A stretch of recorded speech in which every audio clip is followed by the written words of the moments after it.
Thank you, Senator Pacquiao. Chairman, 1 second manifestation. Make it brief, please. Yes, I was just so surprised with the statistic, and I congratulate you for the statistic regarding Chicago.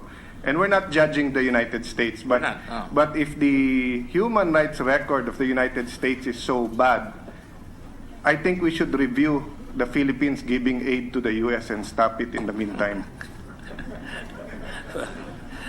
I wish we can already do yes. Can we proceed with the police already? Yes. Yes, of course. Yes, Just a very brief manifestation.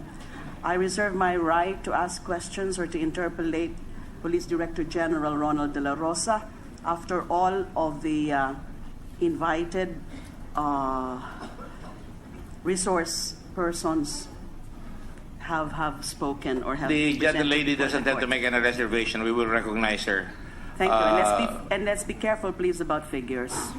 You know, the figures cited earlier by the good chair on the crime statistics of a particular city of the United States. Let's look into what exactly are these killings. Are these drug-related killings? Because insofar as this investigation is concerned, the subject matter is supposed to be the drug-related killings, nothing else. Thank you. I'm sorry. If I offended you, I will also make sure that you are not offended by my remarks, Madam Chair. Madam Senator. I mentioned that because a killing is a killing. Whether it's extrajudicial, whether it's an accident, a killing is a killing, especially if it's a murder. And I say that not to defend anybody, but to make sure that we know what we're doing here. Because you heard me say that we're going to go after any policeman or the chief of police or the director general if they're not going to solve this. We're looking for solutions, and I say some of the solutions. So I'm not even finished with that because I have some periodicals here that I would like to show Director General De La Rosa that I don't agree with. So let us just proceed now. Go ahead, General Marquez. Mr. Chair. No, we will not entertain anybody anymore. We'll go, General Marquez. No, I already ruled. You can do that later. Let's do this time. Mr. Chair, I move to suspend the proceedings. Sorry? I move to suspend the proceedings, Mr. Chair. We are already presenting. Mr. Chair, there's a motion. You can approach the chair while he is presenting if you like. But right now, we would like to proceed with the hearing. Mr. Chairman, there is a motion. I'm willing to be overruled. We can divide the House. I object to the suspension because kanina pa piniprepare yan. Ngayon nakahanda na, tsaka na tayo magsususpend. We already suspended earlier. I object. Mr. Chairman, I'll just take advantage of the witness, Mr. Abude, I believe. Hindi pa naman. He's still on the carpet. He's still on the chair. We can still go back to him. I do not want to divide the House. Okay, May I prevail on Senator Trillanes to allow the witness to proceed? And I can assure you, all of you will be called. I withdraw my motion, Mr. Chair. Thank you very much. Thank you. Go ahead, please. Thank you very much, Mr. Chairman, Your Honors. General Marquez, for the record, is recognized. Go ahead. Thank you, sir. I will be presenting to you the crime statistics and other matters that were. These are the answers to the questions previously raised during the previous meetings. Next, please. So that we will understand each other, I put here two terms, index crimes and crime rate, because yung iba, sir, ito yung palagi tinatanong, ano yung index crime? Ano yung crime rate? Ito po yung definition pursuant to PNP LOI 0209. Next, please. From January to August 2013 up to now, we compare the 4-year crime statistics. Ito po yung trending.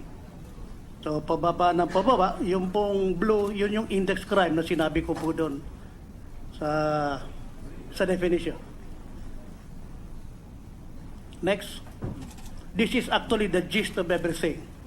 Yung blue po ay, ito po yung benchmark ng 6 months last year. Yung July to December. If you will take note, 90,000 yung plus yung volume, And then in-average po natin yan, weekly and daily. Because we cannot compare it to July 1 to August 7, yung 5th week ng administration ng ating Chief PNP. And if we compare the weekly average, there was a reduction of 44%, and the daily average is 49%. For the first time in the history of the Philippine National Police, nagkaroon po tayo ng reduction ng crime. If we compare yung itong dalawa na 49%, almost half. Next. Ito po yung after 9 weeks, bumaba ng konti. Yung reduction is only about 23.2%. But this will be seen in the following graphs. Next. Next, please. Ito po yung lahat ng crimes na nandun, yung focused crimes, yung 7. Nag-start po tayo sa end of June, 3,052 yung average nationwide, weekly na crime.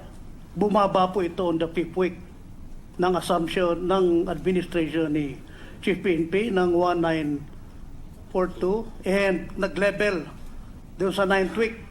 So, ang decrease from end of June until now is about 20%. Next. Ito naman sa murder. Umakyat po ng 62%. Next, please. Homicide, nag-level up ng 51%. Robbery, reduced by 29%. Theft, next. Reduction of 29%. Next, kidnapping reduced by 36%. Next, physical injuries reduction is 13%.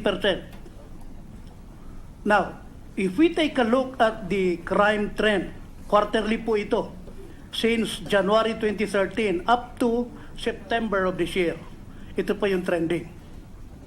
Hindi natin makita dahil quarterly at saka mahaba.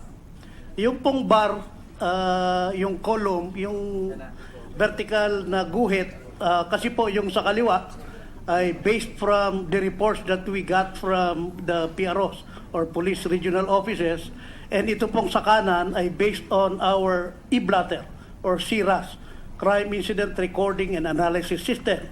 So yung final kasi namin na report, yung UCPER na tinatawag, Unit Crime Periodic Report. Next. Take a look at monthly from January 2015 up to September of